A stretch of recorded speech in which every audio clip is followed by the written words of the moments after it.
You've probably seen the Hollywood version, the goat-horned demon snatching children in the night. It's a scary story, certainly. But what if the original myth wasn't trying to scare you into being good? What if it was trying to tell you that the monster was never outside your door, but inside? For centuries, in the remote valleys of the Austrian Alps, December nights were haunted by a sound. Not a festive carol, but a rhythmic, metallic clang. It was the sound of iron chains dragging against stone, accompanied by the low, guttural breathing of something that was not St. Nicholas. This isn't just a bedtime story. This is the origin of the shadow. Welcome back to Mythra.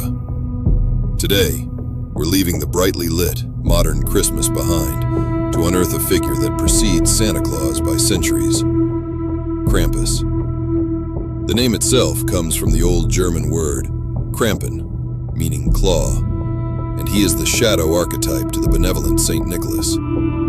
Our story begins long before Christianity arrived in these mountain passes, in the pagan landscape of the Eastern Alps. Here, winter was a terrifying force. The harvest was done, the nights were long, and the boundary between the living world and the spirit realm felt paper thin. In this environment, survival required balance. Good was met with reward, but chaos had to be countered with control. St. Nicholas brought the light. Krampus embodied the darkness that made that light necessary. To understand Krampus, we have to look at the even older tradition of the Perchten.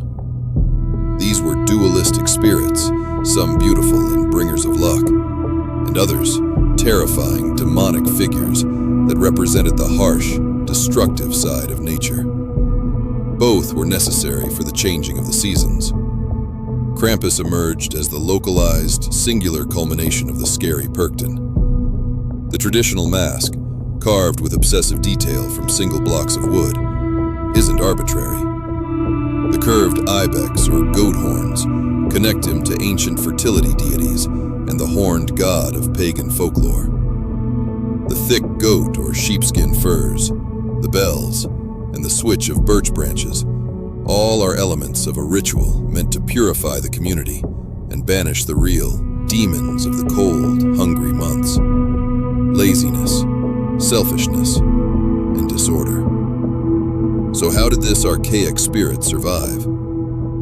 Through assimilation. The church, unable to erase these powerful local beliefs, absorbed Krampus into the St. Nicholas celebration.